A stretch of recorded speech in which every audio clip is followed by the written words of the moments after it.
Mare? O pare, tanghaling tapat palakad-lakad ka. Pwede ba kitang maistorbo saglit? Ano ba yun pare? Halika, pasok ka.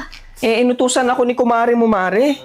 May fill upan kasi nag-apply siya ng loan. Ngayon, panay English yung fill upan. Alam mo naman kami, hindi kami nakapagtapos ng elementary, kaya nilapitan kita, Mare. Sige pare, kuha ka ng upuan. Tignan ko nga pare, kunin mo yung upuan. Ay, madali lang to pare. Sige, kunin mo yan. Ikaw nang magsulat at pangit yung penmanship ko. Sige, Mare. O sige, tanungin mo na ako pare. Mare, region. Region, yan yung tinatanong kung Catholic ba kayo, o born again, o iglesia. Catholic, Mare. O, isulat mo dyan. Dali lang yan pare. Ganito yung spelling niya, Mare. Oo, tama yan pare. Extension, Mare. Extension, tinatanong yung mga extension nyo sa bahay kung ilan ba. Ay, 7, Mare. O, isulat mo 7. Street, Mare. Street, tinatanong kung street ba yung buhok ni Mare o kulot. Ay, kulot, Mare. Ay, lagay mo kulot.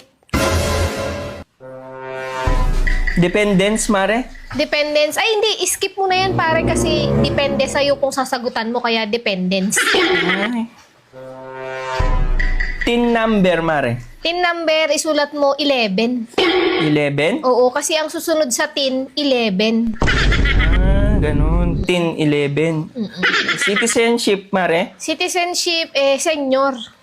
Senior? Oo. Senior. Tama ba ito, Mare?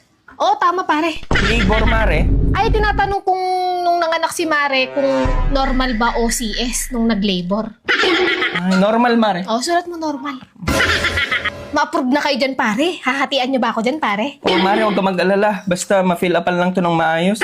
Zip code, Mare. Ayan yung sa pinagtatrabahoan ni Mare kung ilan ba ang sip-sip na katrabaho niya, kaya sip code. 4 sila, Mare. Ay, sulat mo 4. Mga sip-sip kasi sila.